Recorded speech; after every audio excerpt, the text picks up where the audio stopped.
त्याला लक्ष्मणाला म्हणतात, लक्ष्मणा बघ ना, ते बघ, ते मला ऐकून दिसतोय डोंगर, ते बघ ते बघ ते बघ, ते ऋषीमुख पर्वत आहे. ऋषीमुख म्हणजे त्या डोंगराला ऋषीसारखं एक तोंड आहे वरी, म्हणून त्याचं नाव ऋषीमुख पर्वत आले. असा तो डोंगर आहे आणि त्याच्यावर किती सुशोभित आहे रे, किती त्याच्यावर असणारी संपत्ती आहे. काय दिव्य भव्य तो डोंगर दिसतोय. बघ ना लक्ष्मणा, बघ ना, जरा लक्ष कर ना.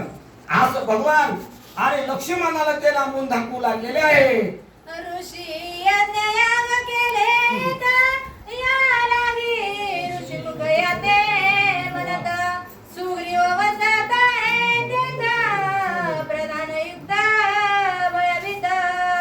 प्रथमी निर्माण झाली आणि प्रथमी निर्माण झाल्याच्या नंतर ऋषी मुनी हे त्याच्यावर सृष्टी निर्माण करायचं काम केलं देवाने आणि त्याच्यामध्ये ऋषी मुनी ब्राह्मण झाले. मग त्याला नेम घालून दिला, यज्ञ हवन असं करायचं. त्या ऋषीमुनी तेव्हापासून त्या डोंगरावर भयंकर यज्ञ केले, पुण्य भयंकर केले, म्हणून त्या डोंगराला ऋषीमुख असं नाव दिले. आणि तिथं दुसरे गुहे अजून भगवान रामचंद्र म्हणतात, लक्ष्मणा आपल्याला जे त्या शरभंग ऋषीने सांगितलंय ना, आणि ते सुग्रीव तिथं राहतोय आणि त्याच्यापाशी आपलं मेन काम आहे, असं लक्ष्मणाला भगवंत बोलू लागले.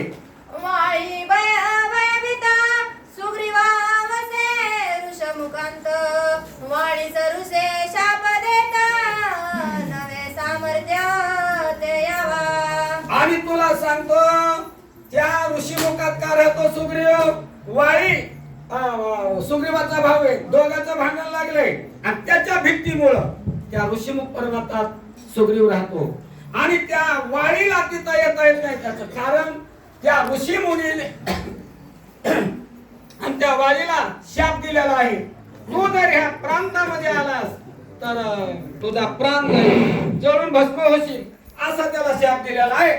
म्हणून तो वाळी त्या ऋषीमुख पर्वतात आणि प्रांतामध्ये जात नाही, असं रामाने सांगायला